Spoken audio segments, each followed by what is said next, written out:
Bugün de geziyoruz dedik. Bugün de ne yaptık? Bugün de Viyana'da ücretsiz bir aktivite yapalım dedik.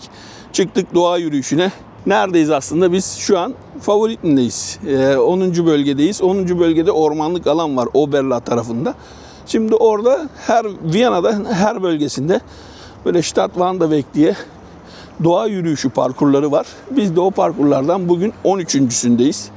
Bakalım ufak ufak size buraları tanıtmaya çalışacağım. Umarım keyifli bir video çıkar. Siz de keyifle izlersiniz. Videoda görüşürüz. Şurada da küçük bir villa var dostlar. Bilmiyorum acaba orası da makinayla mı yoksa işçiyle mi çalışıyor da sanırsam burası da otomat olması lazım diye tahmin ediyorum. Burada ne varmış? Bir dakika bak. Otomat, evet. Bankomat kartıyla giriyorsunuz yani şuradan. Girdiniz mi burada kartla açılma yapılıyor. Malı alıyorsunuz. Ondan sonra kasada okutuyorsunuz. Ama olmuyor. Peşin para. Sadece kartla. Burası da villa. Yani açık market. Burası da 24 saat açık. Aynı Londra'daki Amazon Market gibi sanırsam. İyi oldu. Bakın 2 tane box var. Biri 24 saat açık yemek. Pizza. Burası da normal market yani villa. Buranın yerel marketi. İyi. Bayağı fena değil yani, hoşuma gitti. İlk defa karşılaştım çünkü ben de. Burası 10. bölge Viyana'da. Buranın şurası hemen havuz. Buranın en büyük havuzlarından biridir. Karşıya mı geçiyoruz? En büyük havuzlarından biri aşağıdan. Aşağı Avusturya gözüküyor buradan bakın. Burası gerçi güzel bölgelerden biri ama öbür tarafını tavsiye etmiyorum. Öbür tarafı çok karışık abi ya. Acayip. En güzel bölge diğer taraf. Şimdi dostlar U1 ile biz geldik. Altes Landgut'ta indik. Daha sonra şurası General Arena yani Avusturya'nın stadı. Onun kenarından şuradan dümdüz devam edeceğiz. Karşıda yazıyor zaten Stadtwanderweg. Yani buradan şimdi devam edip orman yoluna çıkmaya çalışacağız. Bu da bizim ilk deneyimimiz. Umarım keyifli bir gezi olur yani. Burası da stat. Avusturya. Eskiden Avusturya Memphis'ti. Violet. Ama hiç sevmez burayı. Rapidliler. Düşman ya. Düşman, al sana bombe. Dostlar karşıya geçiyoruz. Size hemen göstereceğim. Yani yolunuzu kaybetmemek adına. Ya hemen her köşe başında yani döneceğiniz yollarda Stadtwanderweg ve numarası yazıyor. Şimdi burada biz Stadtwanderweg 7'de olduğumuz için bu şekil gözüküyor. Bu yönü takip edeceksiniz yani. Bu yönden şaşmayın. Daha sonra karşınıza tekrardan bir tabela çıkacak. O tabelaya göre yolunuza devam edersiniz. Şu an hala caddedeyiz. Daha ormana çıkamadık. Ama bir 5-6 dakikaya çıkarız diye tahmin ediyorum. Evet dostlar, yaklaşık bir 300 metre. Şimdi sağa döneceğiz. Karşıda da dediğim gibi bakın Böhmische Prater var. Üstünde de Stadtwanderweg 7 yazıyor. Buradan sağa dönüp devam edeceğiz. Çiburata'da ne karınız var? Caddelerden geçtiğiniz için soğuk içecek ya da atıştırmalık almak isterseniz açık marketler var. Tabii ki hafta sonu değilse. Pazar günleri kapalı. Açılış saatlerini kaçırırsanız alamazsınız ama yukarıda otomatlar vardı. Otomatlardan da alışveriş yapabilirsiniz. Burası da aslında Montella diye geçiyor dostlar. Burada küçük, yani Almancası Kleingartenhäuser. Burada küçük bahçeli evler adı altında evler var. Bu evlerin genelde arsası devletin oluyor. Kiralıyorsunuz.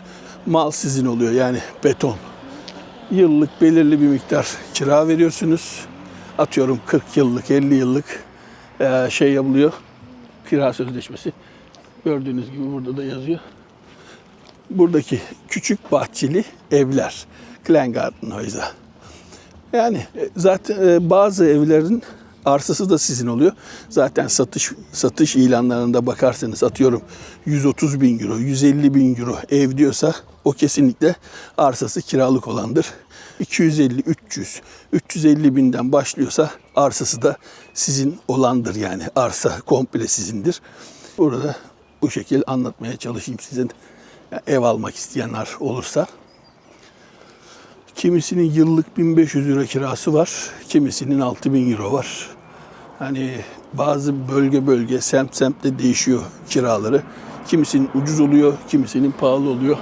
Yani ben olsam alır mıyım? Almam. 6.000 euro yıllık kira niye vereyim ki ben bu arsaya? Bir de evi alırken de para vereceksiniz.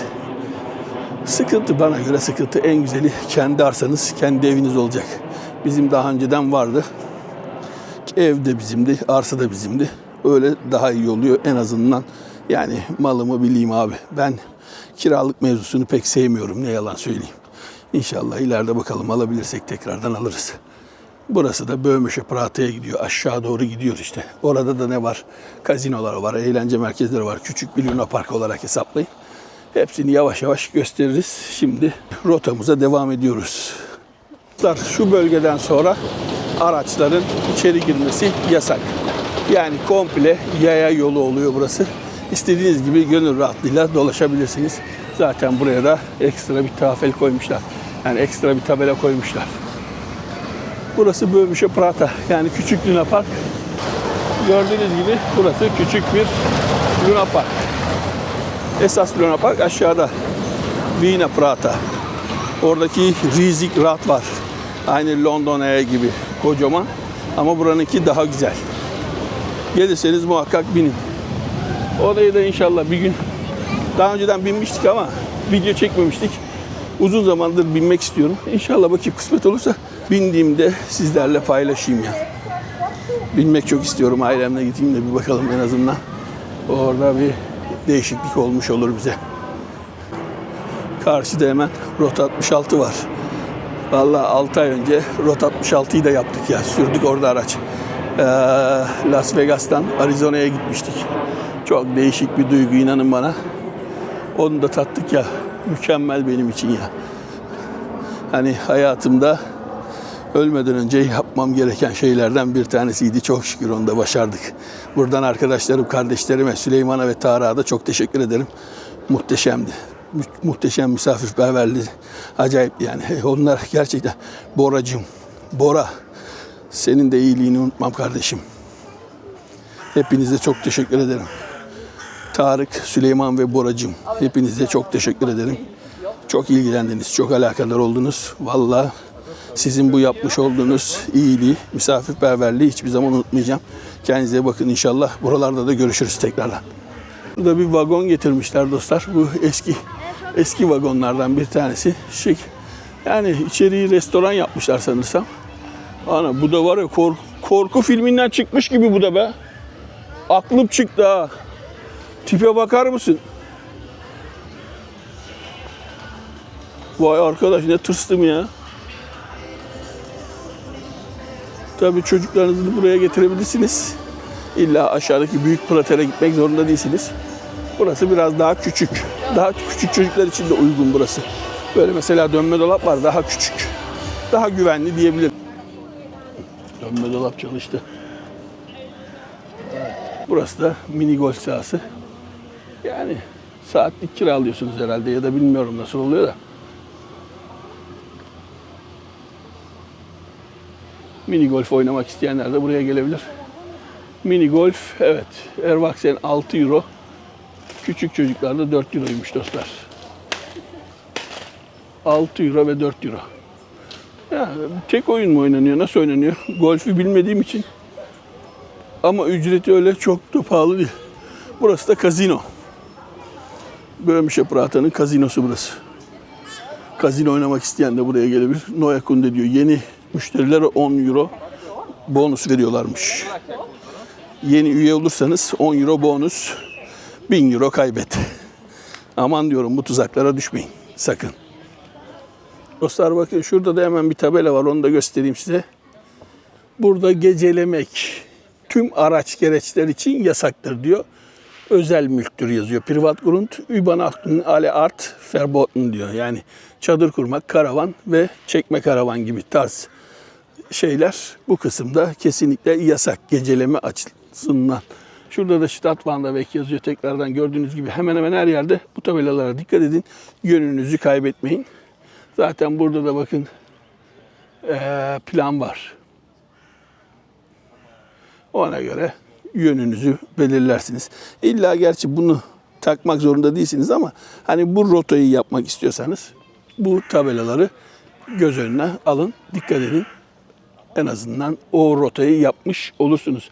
Yoksa burada gezilecek kafanıza göre çok yer var. Yani ormanlık çok olduğu için gayet güzel alanlar var Viyana'da. Buradaki tabelada da kışın kar yağdığında kayma riski var. Burası temizlenmiyormuş sanırsam. Ondan sonra siz söyleyin. Bir de fırtınada ağaç kenarlarına falan filan dikkat edin diyor. Yani evet, doğaya girince kuş sesleri de çıkmaya başladı dostlar. Gerçi tepemizde de uçak geçiyor ama havaalanı rotası olduğu için mecbur. Burada ateş yakmak, kamp kurmak, köpekleri kakasını yaptırmak, tasmasız gezdirmek, şeysiz gezdirmek yasak. Burada kar yağdı mı kızakla kayabilirsiniz. Yani burada kesinlikle köpeğinizi salmayın. Tasması olmak zorunda. Beskop yani ısırık şeyi mi? Ağızlı olmak zorunda. Ona göre dikkat edin. Yasak. Gerçi birini ısırdı mı siz ödersiniz tazminatını. Burası pek acımaz yani o konuda. Aklınızda bulunsun. Eğer birine zarar verirseniz yüklü miktarda para tazminatı ödersiniz.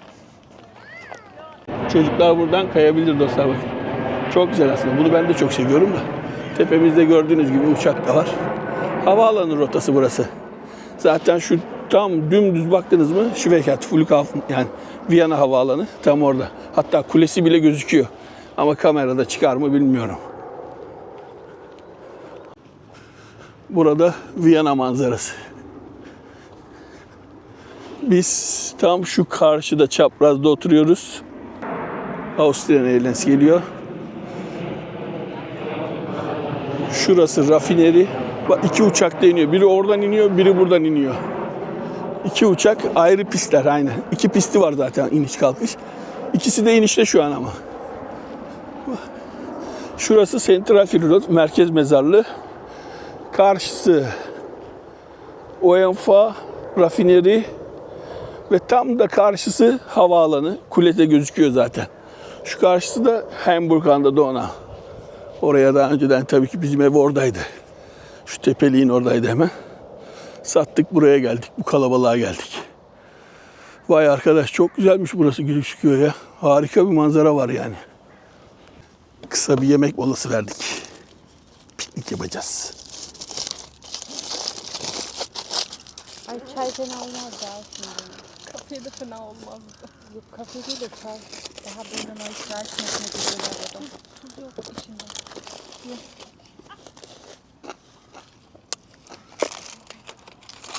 Buyurun.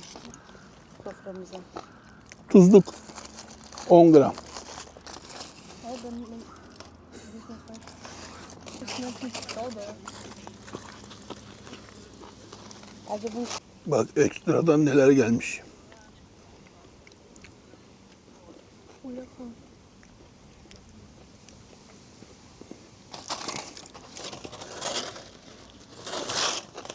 Aha. Uçaklar durdu. kurze Pause. Bu şekilde devam ediyor. Şimdi bakalım nereden gideceğiz? Soldan mı, sağdan mı? Yol bitti. Burası köpekler için koşu alanı. Bakın yeşil alan görüyor musunuz? Burada köpekler rahat takılabiliyor. Yine böyle bir ara sokağa çıktık. Şimdi tekrardan yeşilliğe geçeceğiz. Buralardan hep ev alma hayalim oluyordu benim. Burası aynı Viyana dışı gibi ama Viyana'nın içi. Çok güzel oluyor onun için. Bir tek biraz uçak iniş kalkışlarında bir gürültü oluyor. Ama ona da alışırsınız zaten. Araç yok. Yani araç sirkülasyonu olmadığı için ve burada genelde insan kalabalığı olmadığı için daha iyi. Uçak şuradan geçiyor. Burada ceviz ağacı çok ama. Vallahi fena değil bak. Buranın yerel halkı topluyordur bunları. Artık buranın sahibi var mıdır bilmiyorum da. Yine tepe çıkmaya başladık. Hadi bakalım. Buralarda gezerken ama kenelere dikkat edin. Hani kene aşısı falan yaptırın. Ona göre haberiniz olsun. Bir tabela daha Çok çıktı haklı. karşımıza. Şöyle gidiyor. Su. Bak aslında şurası Fiyatına bir satılıkmış. bakmak lazım. Ona dur resmini çekeyim de bir bakalım. Uygunsa alalım ya. Yine bir tabela çıktı dostlar karşımıza. Böyle artık ufak ufak ara sokaklardan, ara mahzenlerden ya da ne bileyim ara böyle kuytuluklardan geçip inşallah ormanlık bir alana varabiliriz. Hadi bakalım. Bismillahirrahmanirrahim. Oy. Tarla gibi yere çıktık yine. Ne o ya? Mayın. Mayın mı döşemişler yere? Köpekler, köpek mayını. Aman diyorum. Ayağımızı mayına basıp da patlamayalım.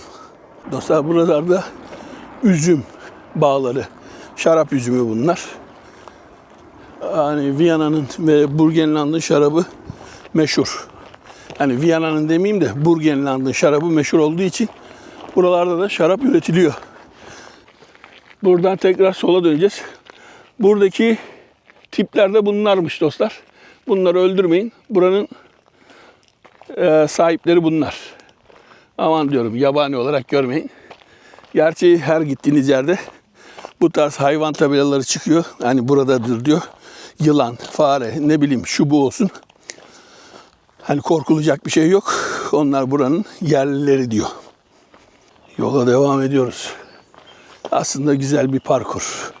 Diyeceğim de genelde yol aralarına çıktık mı o benim hoşuma gitmiyor. Bu tarz ormandan gezdin mi daha güzel. Ama nefesinizi açıyor. Bayağı bir iyi kardiyo gibi bir şey oluyor herhalde. Yani kardiyo yapıyoruz sayılır. Yokuş aşağı in çık. Ciğer açma, kalp açma, nefes alma. Fena değil yani. Girdiğimiz yol şu an bu. Ağaçlıkların altından güzelce geziyoruz. Yani şu an kaç saattir buradayız? 2 saattir herhalde. 12'yi 10 geçiyor değil mi? 2 saat oldu. 2 saat oldu. Yani tabii ki şöyle bir şey var. Siz Türkiye'den gelen dostlar için söylüyorum. Atladınız abi U1'e. Geldiniz, indiniz. Böyle bir rotayı 2 saatte yapıp tekrar Viyana'yı gezebilirsiniz. En azından yemiş olduğunuz şnitzeller, yemiş olduğunuz tatlılar, börekler, çörekler nitekim bir şekilde vücuttan atılmış olur diye tahmin ediyorum. Sizin işinize de yarar. İnşallah sizin de böyle bol doğalı, bol sporlu, güzel bir gününüz olsun isterim. Şehir içinde geziyorsunuz tabii ki. Binaları görüyorsunuz, tarihi yerleri görüyorsunuz, işte caddeleri görüyorsunuz. Ama orası çok kalabalık işte. Aşırı kalabalık. Aşırı kalabalık olunca da insan ister istemez birazcık sessizlik, sakinlik istiyor. Doğayla baş başa olmak istiyor. Bu da alternatif bir rota olmuş oluyor sizin için. Dostlar böyle sağdan giden bir yol var. Bir de düz giden yol var. Biz düz gideceğiz çünkü tabela düz gösteriyor. Burada gene elinizi bu hayvanlardan çekin diyor. Genç hayvanlardan dokunmayın. Sevmeye kalkmayın. Ellemeyin abi. Ne zarar verin ne de sevin. Aman diyorum tekrardan söylüyorum dikkat edin. Cezası ağır olur. Eğer ki yakalanırsanız kontroller oluyor buralarda. Burası da gördüğünüz gibi üzüm bağı. Vallahi buranın dediğim gibi şarabı da üzümü de meşhur aslında. Viyana hakkında söylemiyorum ama buranın Burgenland bölgesindeyim. Şarabı çok meşhur. Tabii bir Bordo şarabı gibi değil tabii ki de. Yine de Avusturya şarabı da meşhur işte. Yine bir yol ayrımına geldik dostlar. Sağ ve sol. Ama bizim tabelamız solu gösteriyor. Soldan devam. Yine bir tabelaya geldik. Şimdi bayağı bir aşağı indik şu an. Yani dediğim yer aşağı Avusturya Viyana sınırına geldik diyebilirim. Şu hemen yanımızda bir dere var. Derenin yanından yavaş yavaş rotayı tamamlamaya çalışacağız. Bu rota şimdi tekrardan bizi başladığımız yere götürüyor. Değil mi? Öyle miydi? Bu rota şimdi biz... Yok şimdi burayı takip etsek tekrardan aynı yere çıkıyorsun. Heh. Bu rotayı komple takip ettiniz mi bir tane tur atmış oluyorsunuz. Aynı yere çıkıyorsunuz. Ah, derede bu şekilde dostlar bakın.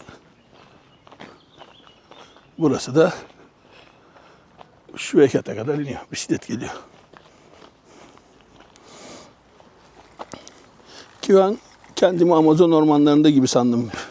Bir an Vietnam'da dolaşıyormuş gibi hissettim. Şu anlık öyle his veriyor. Birazdan gene tabii ki caddelere çıkarız. Bakalım yazında inşallah şeyde yaparız artık. Bu Karasu'da. Kocaeli'yi çekecektim. Kocaeli'yi çekince orada maden deresi vardı. İnşallah bu sene su varsa yine orayı bir çekmeye çalışayım size. Orada bu sefer Karasu videosu gelecek. Tekrardan yazın detaylı bir çekeceğim. Longozları da çekmek istiyorum. Bir de Kocaeli videosu gelecek. Çok detaylı bir şekilde Kocaeli'yi de çekeceğim.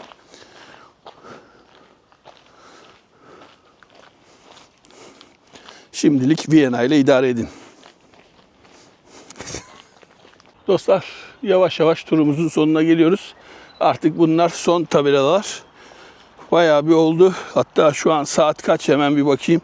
Şu an saat 2:10 geçiyor dostlar. Bakın. Saat 2:10 geçiyor. Yaklaşık 4 saat 10 dakika, 4 saat 20 dakikadır bu turu yapıyoruz. Tabii insanlar yoruldu. İnsanlar dinleniyor. Ama şu an yaklaşık bir 20 dakikalık bir yolumuz kaldı. Metro istasyonuna, yani başladığımız noktaya. Şu an böyle bir yerdeyiz. Çok büyük bir tur attık. Şu an 17.000 adım mı ne attık sanırsam. 17.000 adım oldu mu? 17.000, 18.000 adım olmuş. 19.000 olmuş. Arttıran yok mu? 20.000 oldu. 21.000 diyor. Evet. Neyse şu an 19.000 adımdayız. 19.000 adımdayız. Hemen durun bakayım, ben de telefonuma bakayım. Belki onların iki yalan söylüyordur. 18, 19, 20 dedik. Vallahi 20.000'e yaklaşmışız. 19.750 adım. 19.750 adım, yaklaşık 21.000, 22.000 adımda da bu turu bitireceğiz. Siz en azından 45-50 binlik tur yapın. Siz daha iyilerini yapın. Tabii biz yorulduk, bizden bu kadar. Burada da otoban kenarına düştük dostlar. Burası da A23 otobanı. Daha önce de S2 otobanına denk gelmiştik. Ama son metreler A23. Normalde bu kadar akıcı olmazdı. Ama bugün maşallah var. Burası hep tıkalıdır ha. Haberiniz olsun. İlk defa bu kadar açık görüyorum ben burayı. A23'teyiz. Şu an yaklaşık bir 20 dakikamız kaldı. 20 dakika sonra inşallah bu turu bitireceğiz. Size de buradan artık bu son. Vallahi izlediğiniz için, bana zaman ayırdığınız için çok teşekkür ederim. Hakkınızı helal edin. Bu seferlik de videomuz bu şekil olsun. Bugün spor dolu bir video yaptık. Umarım siz de Viyana'ya geldiğinizde bu şekil bir doğa yürüyüşü yaparsınız. Böyle bir zaman ayırırsınız. İlle şehir içinde tarih, müzik falan filan olmaz. Böyle doğaya da adayın kendinizi. 3 saat, 4 saat yeter. Sabah erkenden çıkın. Öğlen bitirin. Öğlenden sonra gene Viyana'da keyfinize bakın. Beni izlediğiniz için teşekkür ederim. Videoyu beğendiyseniz beğenip paylaşmayı, kanalıma abone olmayı, videoların altına yorum yapmayı unutmayın. Bir dahaki videolarda görüşmek üzere. Kendinize bakın. Bay bay diliyorum.